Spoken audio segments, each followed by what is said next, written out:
మీరందరూ కూడా చూడుర్రి.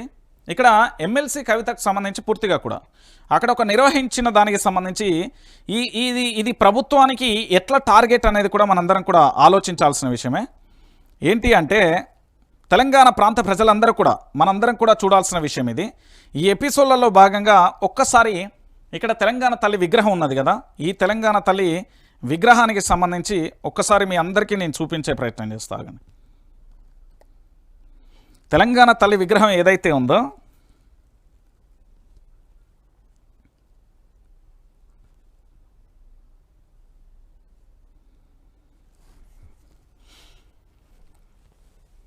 ఈ తెలంగాణ తల్లి విగ్రహంలో అంటే కవిత పోరాటానికి సంబంధించి ఎట్లున్నది అని చెప్పడానికి ఒక చిన్న ఉదాహరణ నిన్న నాకు దొరికిన ఈ ఉదాహరణకు సంబంధించి మీకు చెప్పే ప్రయత్నం చేస్తాను నేను. ఒకసారి ఈ విషయాన్ని ఒకసారి మనందరం కూడా చూద్దాం.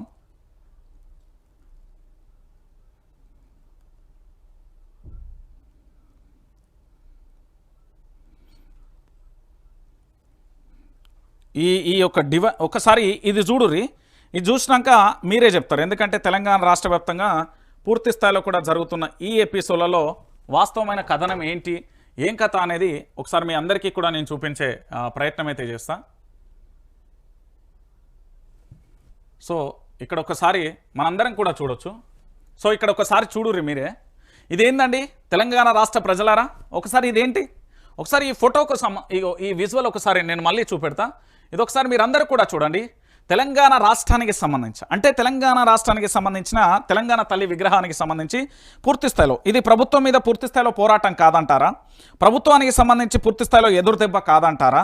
ఎందుకు నేను ఈ విషయాన్ని చెప్తున్నానంటే ఇక్కడ తెలంగాణ తల్లికి సంబంధించి అద్భుతమైన కిరీటాన్ని తెలంగాణ జాగృతి ఆఫీస్లో ఎట్లా ఏర్పాటు చేసిలో చూడండి.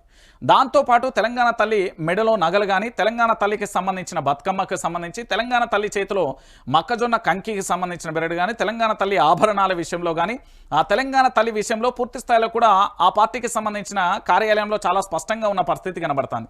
ఎక్కడా కూడా తెలంగాణ తల్లి విషయంలో రాజీ పడ్డ పరిస్థితి కనబడతలేదు. ఎందుకంటే దీని మీద మనం అసలు అద్భుతంగా పోరాటం చేయాల్సిన విషయం.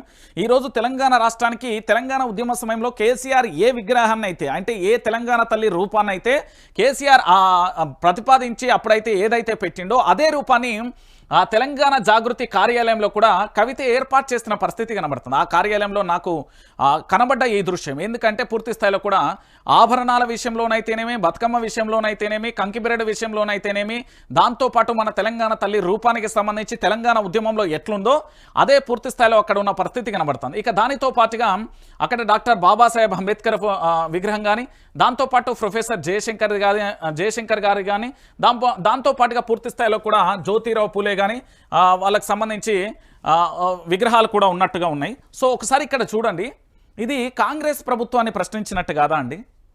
ఒకసారి మీరే ఆలోచించండి. తెలంగాణ ఉద్యమ సమయంలో ఏ తెలంగాణ తల్లి రూపం అయితే ఉందో తెలంగాణ జాగృతి కార్యాలయంలో కూడా అదే తెలంగాణ తల్లి రూపం ఉన్నది. ఇది ప్రభుత్వానికి పూర్తి స్థాయిలో కూడా ప్రశ్నించినట్టే కదా. సో ఈ విషయంలో మనోళ్ళు పూర్తి స్థాయిలో పోరాటం చేయలేకపోయారు. ఇది వాస్తవమైన విషయం. దాన్ని ఎవరు అంగీకరించకపోయినా కొన్ని సత్యాలు ప్రజలే గమనిస్తారు కాబట్టి మనందరికీ తెలిసిన విషయమే.